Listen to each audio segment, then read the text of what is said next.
پلار یعنی ټول ژوند د پلار او د زوی ښکلې کیسه.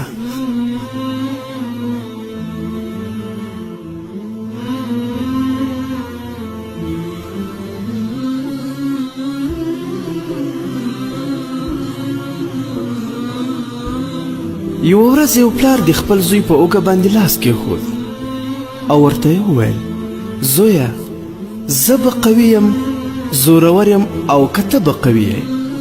زوی یې ورته وویل چې زه قوي یم. پلار یې چې د 15 کلونو په شاوخوا کې و، بیا یې د زوی نه پوښتنه وکړه چې زویه، زه به قوي یم، زورور یم، او که ته به قوي یې؟ زوی یې ورته بیا وویل چې پلاره، زه قوي یم.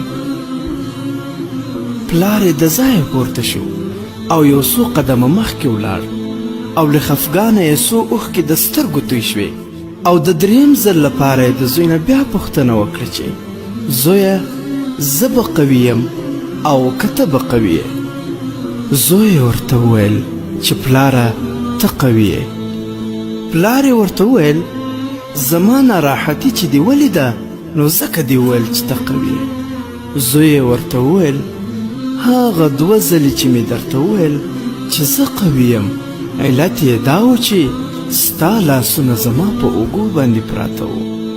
ملا مې د غره په شان کلکه، مضبوطه او ګرمه وه، خو چې کله دې لاس زما د اوږو نه پورته کړ او روان شوې، ومې لیدل چې بې له تا نه زه هېڅ هم نه یم، زه هېڅ هم نه یم.